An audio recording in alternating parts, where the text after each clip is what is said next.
I want to, can I pray for us real quick? Yeah, absolutely, bro. All right, And dear Heavenly Father, Heavenly Father, just thank you for this opportunity to get here with Caden and with Stetler Survival. Lord, I just thank you for bringing him into Leo and Lily and his wife's life. And Lord, I just pray that you continue to help him to be a man and a father to these kids. And Lord, I just pray that you look after them and their health. And Lord, just pray the blessings upon Stetler Survival and what's to come from that, and as well as Faithful Pursuit Media. And again, I just thank you for bringing us together here this evening and allowing this friendship to continue and prosper. In your name I pray, amen. Thank you, bro. Appreciate it, man. Hey guys, Caden here with Stetler Survival, and welcome back down to The Bunker, where we sit down with folks from the survival community and have real conversations about the lessons they've learned and self-reliance in today's world. And today, we actually have a physical person down in the bunker. This is awesome. So we have Andy Black, the founder of Faithful Pursuit Media. Andy, how you doing, buddy? Good, man. How are you doing? Great, man. I'm thankful to be their first guest here. I in the bunker. It's funny because I guess even before we get started, our friendship has been building over years and years before we ever met each other because our wives are good friends. Yeah, yep. And it's funny. I've told the story to someone just recently because I was saying you were coming on the show, and I was like, see, I knew me and this dude, like, we kind of were friends before we ever even met because our wives were like, oh, they're going to get along so well. And we met for the first time at my wedding. Yeah. Yep, and it was great because we walked up to each other. He's like, hey, I'm Andy. I'm like, I know. We're gonna be like best friends. Yeah. But Brooks told me so much about you. We like ran over a couple things. Like I'm like, I have to go dance with my wife. So it was great. It was a good day. Wouldn't have it any other way, honestly. Yeah, it was perfect. It was perfect. So we've gotten to sit down a bunch of times, just us, and the reason I was really excited to get you down here is because so many things that we both do vibe so well. Mm-hmm. You know, Faithful Pursuit Media, you do video stuff, I do video stuff. We're into this outdoor world, even though it's a little different. And I guess that's the perfect way to kind of start this is, what got you started in not the world of preparedness and survival, but hunting? Because there's a lot of crossover there. Yeah. So, you know, like many people today, my dad got me into hunting. I started hunting probably before age 12. I should not mention that because, you know, just in the backyard shooting squirrels and chipmunks and stuff. But, you know, I started hunting officially when I was 12. Mm-hmm. And my dad was an incredible mentor to me. He took me out hunting all the time. And unfortunately, I wasn't able to start until I was 12. But here in Pennsylvania, we have the Youth Mentor Hunting Program. Yep. So kids can get out before the age of 12. But yeah, my dad really got me into hunting, and now I have 3 boys of my own that I'm taking hunting, and that are already way better hunters than me. Yeah, and but just and like me. There's, yeah. I was talking to Christian, I believe he got this big buck this year, and I'm just like, dude, I'm trash. He's like, yeah, I got this. I'm like, I didn't get anything this year, man. It's he hasn't shot a big buck yet, but he's up to 8 deer now, before the age of 12, which is cool. That's awesome. I didn't even have the ability to shoot deer before I was 12. So, but the last 2 years he shot a buck with his compound, which was like really, really cool. Kid practices all the time. Yeah. So. I think his one problem he has, which we can now cut to that video, is he has a little trouble tracking them. Is that right? Yeah. Does he sometimes just walk? Which you can see here, guys. Yeah, so a great hunter. We're working on the tracking part still, right? Yeah, absolutely. So, obviously being raised then in the hunting world, how did that lead you to Faithful Pursuit Media? And I guess first, what is Faithful Pursuit Media? Yeah, so, well, first off, Faithful Pursuit Media is a very new venture. Officially kicked off 4 days ago, I think. It's something I've been working on for several months and thinking about, but before that I was involved with a program or show called Raising Arrows Outdoors here on YouTube, Facebook, and spent the last 7 or 8 years filming hunts with my kids and with my best friend Keith, and we were just sharing that content out there. It was a faith-based channel. where we shared our love of the Lord and our love of getting kids out involved in the outdoors. And I don't regret any of that. Keith's still running it. I wish him the best of luck. But I stepped away from that to try and do my own thing where I can have a little bit more direct involvement with creating content for other people, right? Yeah. So I feel like we live in a society where everyone has the ability to film their kids' hunts right in their pocket. You know, everybody has a phone, and people are capturing these amazing footage. Yeah. Right, but they're not sharing it. They're not sharing it with the world because it's just living in their phone or on their hard drive. And what I'd like to do is be able to take that content, if people are interested, and professionally edit it and tell a story, you know, and share that with the world. So I think it's incredible content. I think it's content that more people need to see. You know, you've got 2 kids here at home. You know how YouTube Shorts are these days. It's very addictive technology. Yep. And if we can get more kids out here watching other kids hunting, and I think it would have a big impact. Yeah. Or even a small impact. You know, I don't care. But yeah, no, absolutely. Just get more kids on YouTube or Facebook or social media in general. Yep. Being successful in the woods, or you know, just experience in the outdoors. That's part of the lesson too. Is not every time successful. That's part of the patience you learn. Absolutely. And that, I love watching your videos. I think the last one when Christian got a deer in archery. I love that your hunts start with a prayer. As a man of faith as well, I love that, and intertwining those two things, because it is all about life in those moments, because you're taking it but you're respecting it, and it's just I love the Christian side of it, and no pun intended, because it was Christian, but no, that's where his name came from. So that was just a great part, and Faithful Pursuit Media it's I'm excited to see what you do. I've seen your work in the past, and spoiler alert, Andy came down here today. I record with a phone, okay?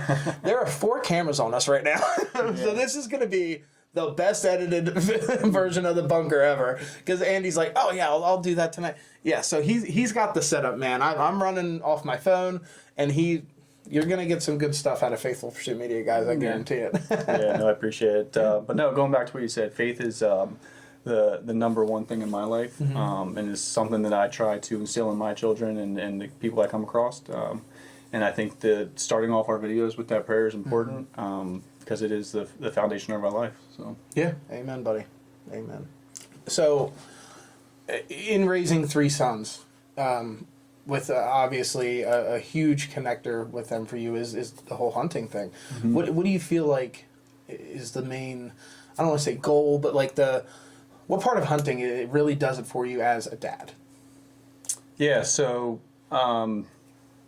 I feel like hunting is one of the last places, left where fathers can slow down long enough to really teach their kids how to live. As I said earlier, we live in a very addicted to technology society, and getting those kids outdoors and just slowing down and enabling yourself the opportunity. Some of the best conversations I've had with my kids was in a tree stand or blind, or just walking through the woods, and a lot of kids don't get to experience that. So that's my mission, is to try and introduce more kids into the outdoors, to get involved in the hunting and the values that it can present to you, not just from having success hunting, but some of the best days I can personally remember a field, we didn't kill anything, but those moments where we did kill something, it was awesome to have 4 cameras running and be able to makes it even better to live that back.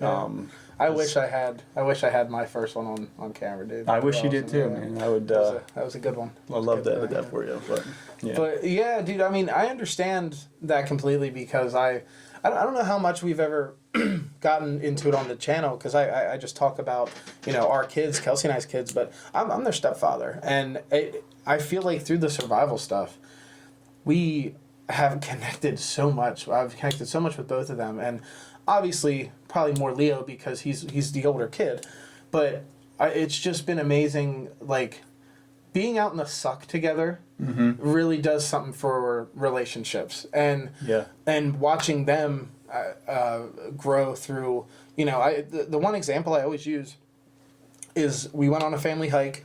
This is all, it's on one of our other videos. I think it's Lock 12 Hike Part 2. We went out there that day with the goal of, Leo, we're having lunch out here, but we need fire to do it. And I'm giving you the ferro rod, so we're not leaving until we eat.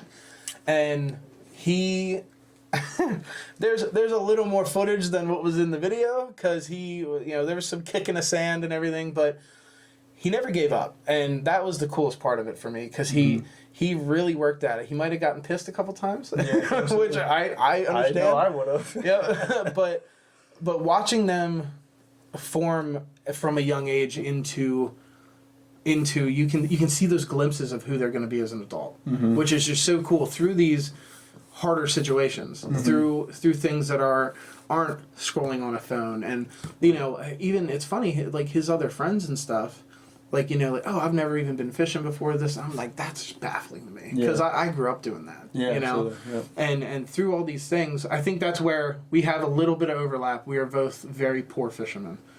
Right. That's something else that Christian is much better at than I am. We went out. What was it? Trout season opener or youth trout opener. Yeah. And it's in the video too. But we made no plans to go out together. No. We ended up at the same fishing hole, and Christian caught a fish, and none of us did. Yeah. So that's just how it goes, I guess. Yeah. But that was awesome. Yeah, I think I remember watching that video, because Leo got a fire started then, I think, and just to see the excitement in his eyes was cool.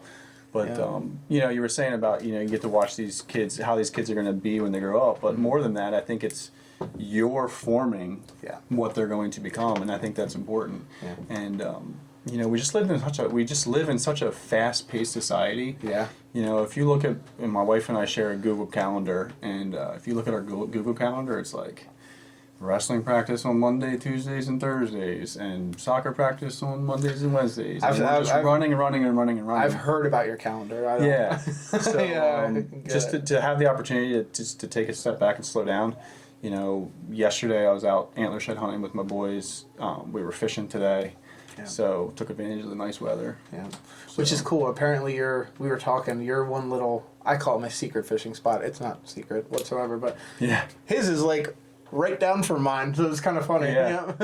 That's just something. We're not gonna put that out here. I don't want everybody to know. No, it's just somewhere. Is that the one you were at? Yeah. It's just, no, not today. Today we went over to like a bad. I'm with you can trout fish right now in those streams. Because we're coming up on the trout season, but me too. Yeah. But no, we were just after some bass. Really, we were just trying to get some lines wet with the nice weather. I mean, it was beautiful out today. It's supposed to be even nicer tomorrow and Tuesday. But I'm ready. I'm ready for all that, man. We had such a harsh winter, and that's part of the reason kind of the bunker started up, because it was just so crappy out all the time, and like sub-zero. It was negative for like weeks at a time. Right. So we're ready to get back out. We all have spring fever. Instantly, we were outside on that one, like, what was it, last Saturday? It was nice out. Yeah. We were outside. Leo's out starting fires again. Like, it's all coming back. So it's nice. It's nice. It's funny for you because your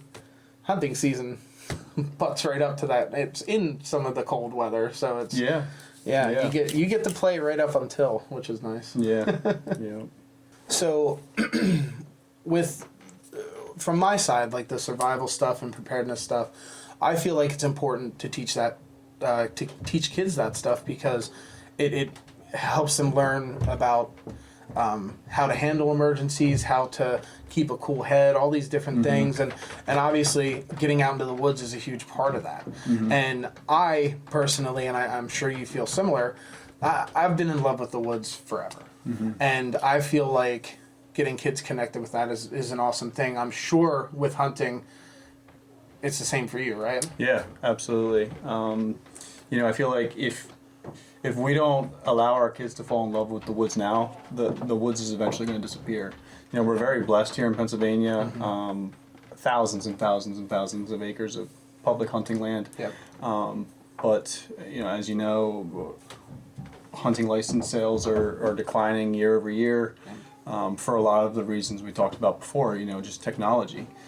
These kids are getting sucked into YouTube and just scrolling on phones all day, and Fortnite and Minecraft, and all things that my kids do too, but Moderation. these woods are going to disappear. And I feel like if we don't rein in and get more kids involved in the outdoors, a lot of this public hunting land is going to disappear, and I agree. it's going to be replaced with developments and housing and AI industrial warehouses or whatever's coming. Exactly. So, it's important to get kids involved in that for that reason. If we want hunting and not just public hunting land, but just conservation as a whole. A lot of people don't realize that hunters get a bad rap because we're out here killing animals and stuff, but hunters are the number one conservation tool for the future of these animals. If it wasn't for hunters, a lot of these animals they would be taking over everything. It's a big conservation thing.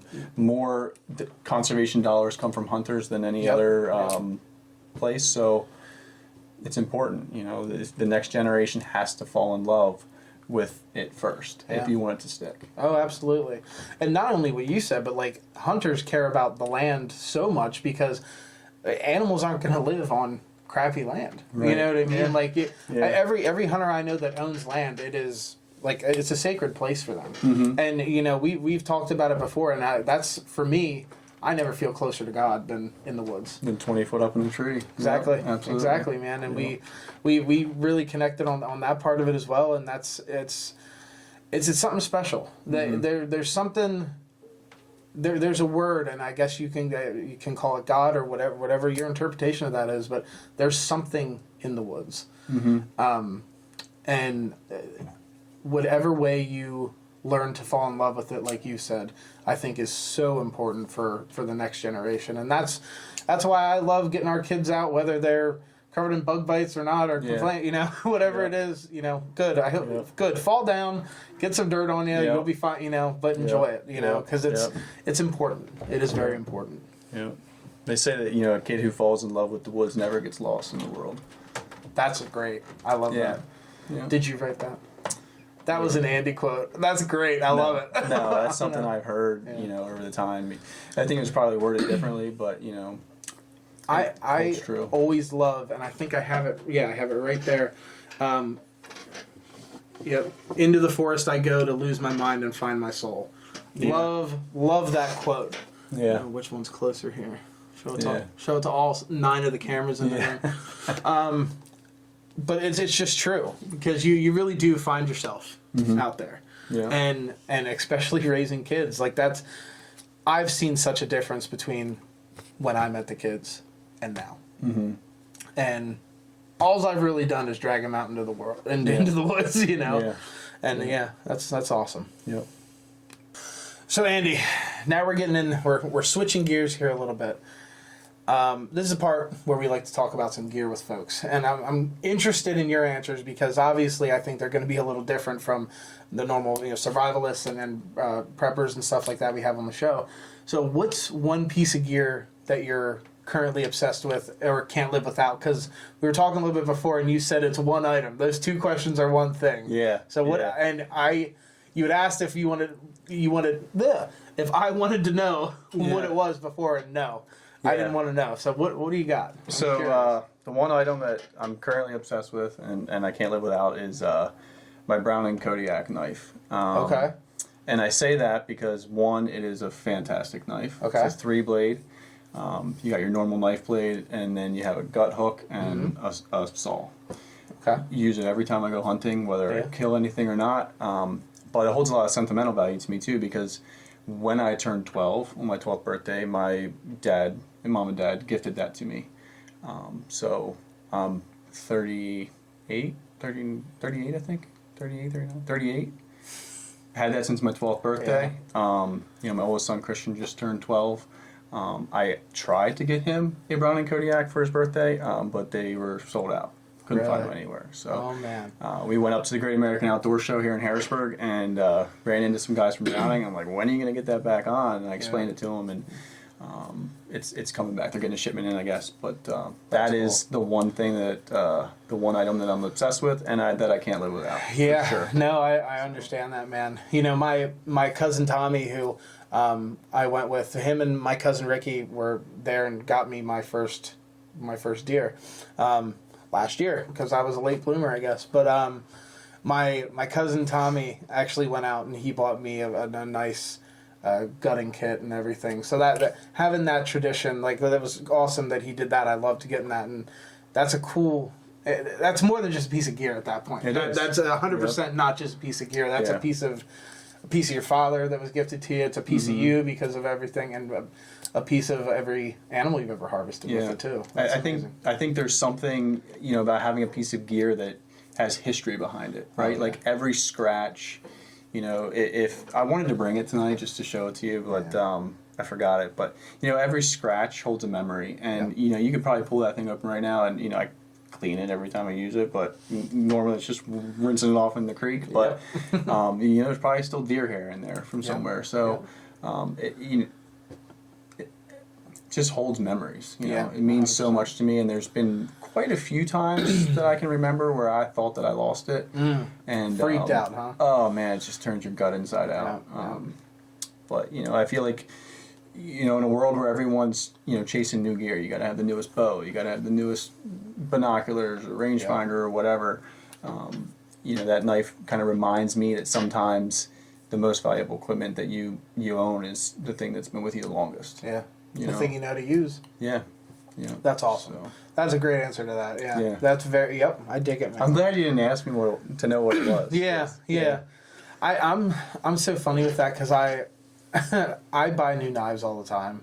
Yeah, you gave me a knife. I did. And I was like, I don't have the heart to tell him I'm probably never going to use it. Yeah, that's fine. That's fine. He gave me a bow. I wasn't going to just go over empty-handed. I had to be like, thank you. You know.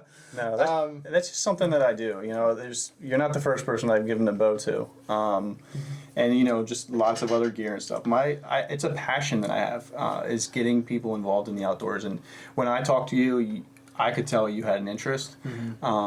And you know, I'm in a tough spot where my kids always want to go hunting, so I don't get an opportunity to really go hunting with other people too much. But you know, bows are expensive, and I had this bow sitting there at my house, and if that was something that got you interested in getting out there in archery season where you're not freezing your butt off, and I was just wearing a long sleeve shirt. It was awesome.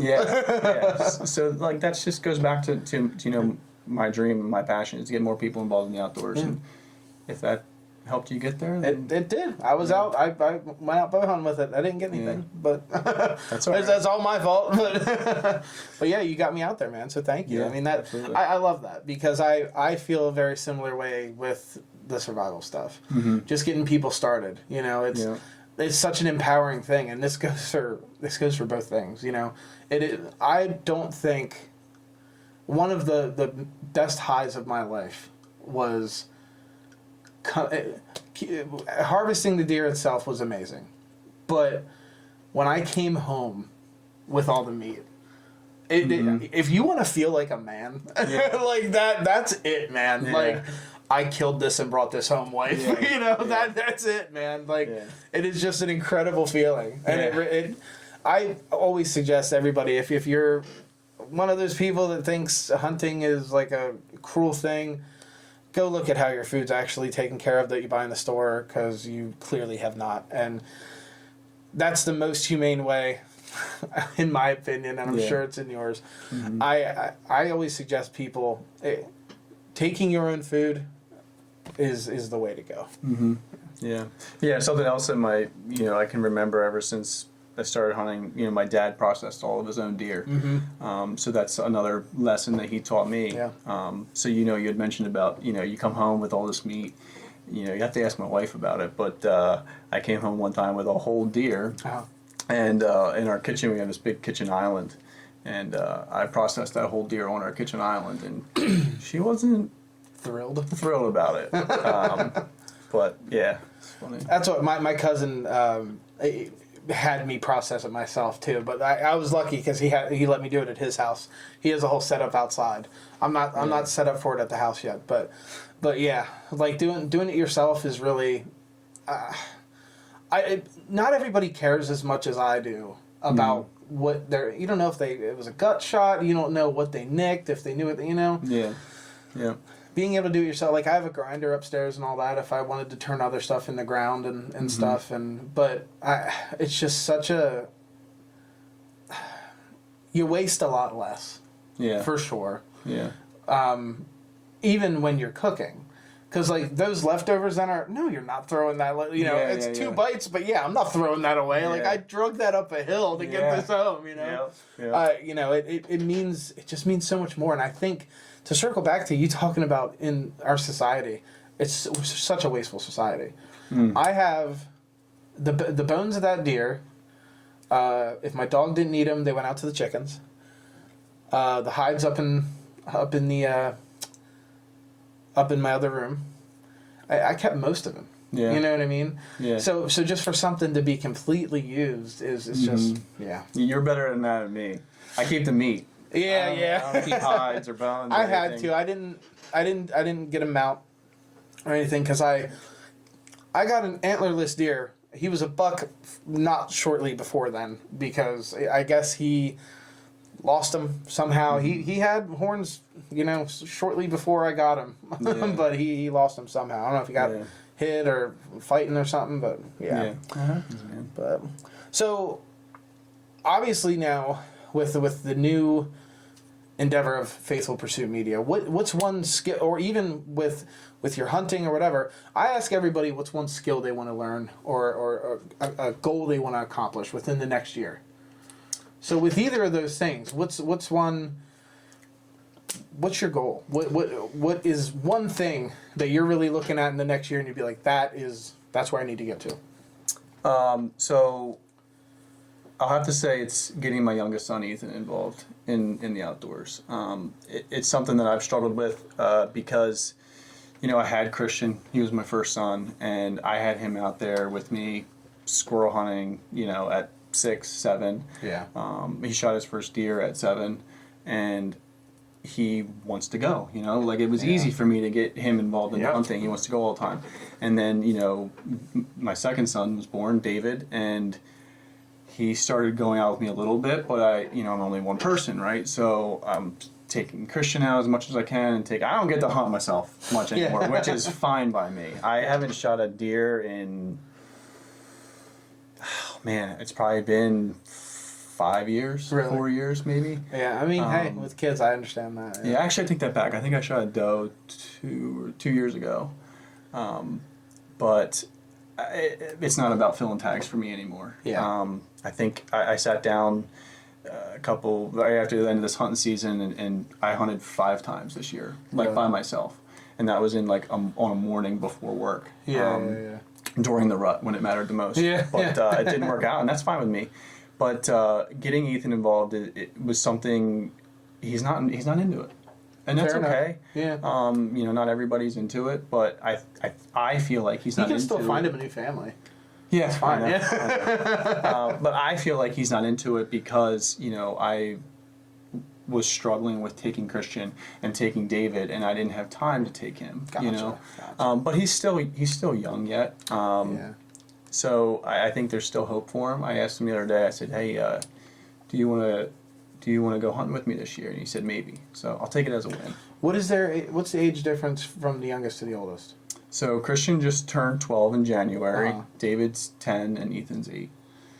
So the cool thing to think about is, you're going to have 2 years, maybe, just with him. Yeah. So there's that. He will be older, but, once the other boy, Christian's going to be going out on his own in a couple of years, I'm sure. He's as soon as he gets a good enough bike, I think he'll be out by himself. But, when he's driving, I think he'll... Have you thought of a way to spin it to him? Does he like fishing more? Yeah, we were out fishing earlier today. So he loves fishing, and he's been begging me to take him fishing for this whole week.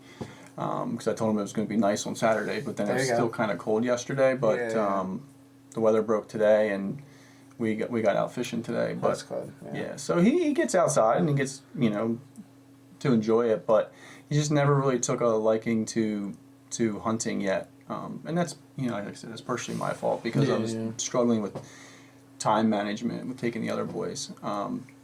But David's never even shot a gun before, which is hard to believe. He's terrified, honestly. I think he'll shoot one this year. He really wants to go up for turkey season. We always go up to my friend Keith's cabin in Potter County for the youth turkey opener.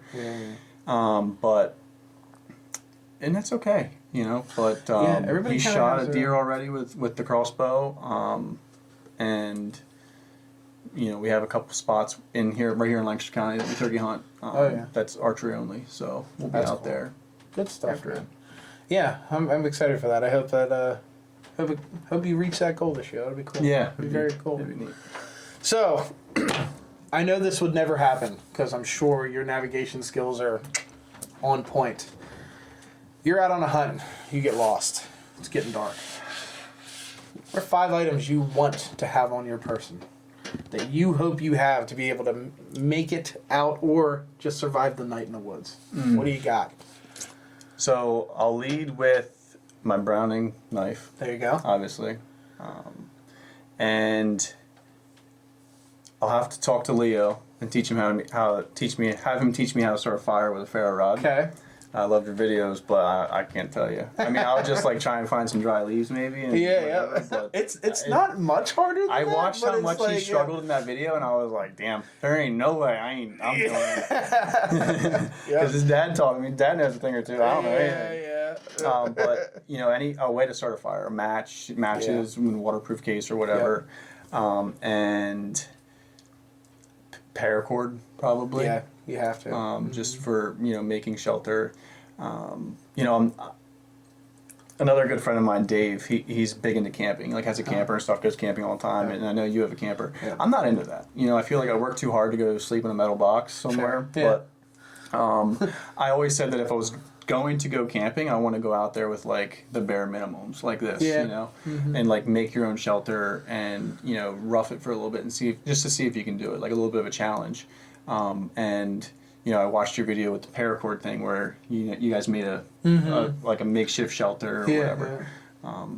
So you got a knife, paracord, and what was the second thing? Way to start a fire. Yeah, way to start a fire. You got a good leg out because you probably already have a rifle or a bow with you, so you got food there, so that's cool. Yeah. Something to boil water in probably would be important. Solid. Very solid. And I'll throw this in there. It's probably not an answer you've received before. Are you gonna say toilet paper? No, it's important, but I'm waiting for someone to say it. Yeah. No, but this might surprise some people. But I would say my Bible. That's very solid. Yeah. I feel like, you read stories from history, and people that had faith, and had purpose, and felt like they weren't alone. Overcome amazing things. Yeah, absolutely. That is a great answer. And not just for the faith side of it, but survival situations test your mind. Yeah. And if you have something that grounds you spiritually, which is something that the Bible does very well. Yep. It reminds you that you're not alone, and it can be incredibly powerful. That's excellent. I was, it's funny, before you were over around earlier today, I was having a conversation with Jason from All Mountain Systems. Jason from All Mountain Systems, the N83 kit on sale right now. Go check it out, allmountainsystems.com. Shout out for you, bud. He was talking about the same thing because we're talking about a class we have coming up on April 12th at Horn Farm. And I was going over all the stuff I had. I'm like, I think I'm going to do this. He's like, definitely put something that's a morale boost in there. Whether it's a piece of gum or it's something to, some comfort. Which is the perfect segue into our last item. You can take one, we call it the bougie item, the luxury item, something nice. I said a way to listen to music. I said an iPod. I don't think those are things anymore. Yeah, I think they're just like, iPhones. go on eBay. Take and my buy one iPod of those. Shuffle out with me, you know? Yeah. But you can take one bougie item out. What are you taking? One bougie item. I don't know, man. Your heated Sitka jacket. No, I don't have it. Wouldn't be Sitka, that's for sure. Shout out That'd be to WTF camo, right? Yeah. That's Older right. Camo, man. It's you know, that would be a good answer. Probably, you know, an alter camo outfit. There you go. Stuff's been a game changer for us. Yeah. I Awesome feel like designs. it would, man. The way it works is phenomenal. And it's helped us with hunting with kids.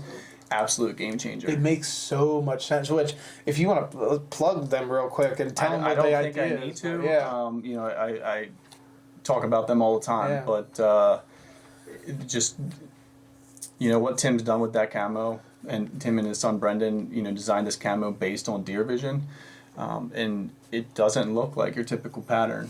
But the way I saw something, because I was messing with you, telling you needed to look a little happier at the Great Outdoor Yeah. Show. But somebody said in there, it was like, where do you see blurry leaves in nature, or like blobs like this? It's all broken up, which we can throw up a piece of camo right now to show, but it's like, when you see it, you're literally like, what the is that? You know, Yeah, and right, that's the point of the name, obviously. But it just, when you see it in use out in the woods, you're like, holy crap, that makes so much sense. It's great gear, great gear. Yeah, you gotta look at it through the lens of a deer. Right?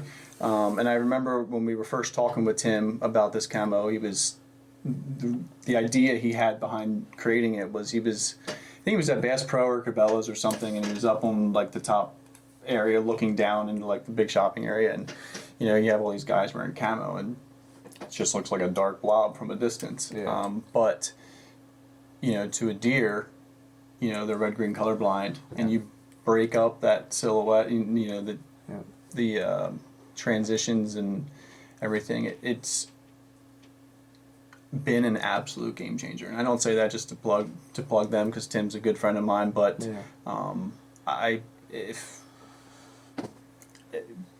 never wear anything else. Yeah, honestly. fair enough. You know, I've man. had opportunities in the woods where, and I say that it's not going to be my luxury item, I don't think. But I do believe that if I had it, I could sneak up on a deer and knife it. Yeah. All right. I do. First video from Faithful Pursuit Media is going to be Andy doing just that. No. Tim Wells out there with knives. Yeah. But no, if I honestly, my one bougie item would probably be a journal and a pen. Fair enough. You know, in a survival situation, I feel like you're going to be spending a lot of time alone with your thoughts. Yeah. Just being able to write things down that would help keep your mind clear and focused would be important. And I don't know, it's kind of dreary to think about, but you know, I mean, I'm not a survivalist, so I'm probably not going to make it. I'm sure you would. You know, and that's okay. I'm not equipped or prepared, you know, as much as somebody like you would be.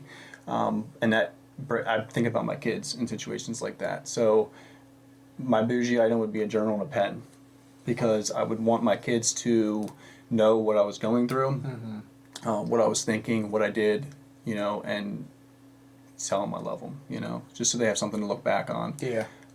But it's okay. I mean, I'm not afraid to die, man. I know where I'm going. It's a hell of a lot better than right here. Yep. So, amen, brother. But I don't, you know, I just want to keep something for my kids. That's a great answer. That'd be my man. bougie item. Good. Alter camo is a close second. Good stuff. Yeah. Guys, Andy, Yeah. awesome to sit down with you in the bunker, man. Yeah. Definitely look forward to what you're going to be doing with Faithful Pursuit Media. Where can everybody find all that good stuff? Everything you're going to be doing with that. What are your links? Yeah. So we're on Facebook and YouTube and Instagram currently. Like I said, it's a very new venture for me. And that's just Faithful Pursuit Media. Faithful Pursuit Media, yep. It's a new thing for me. I think on like 3 days ago I had 1 follower, and it was my personal account. But we're up to 200 already. That's awesome. And I just hope to keep growing and keep spreading the message of get kids outdoors, get kids involved, and just the goal isn't to raise good hunters; it's to raise good kids, and hunting just happens to be one of the best classrooms that God ever created to do that. Amen, brother. Yep. So Totally agree. Yeah, so you can find us on Facebook, YouTube, Instagram. Probably venture out into the TikTok space, maybe. I don't know. I'm not a big fan of TikTok. I've just never been able to hack it. Yeah, no, I don't know. But good stuff, man. Looking forward to seeing everything you do. And guys, I'm sure this is not the last time you will see Andy here on the channel. Stetler Survival on Facebook and YouTube. Guys, we will see you next time in the bunker. Appreciate it, man. Thanks. Yep.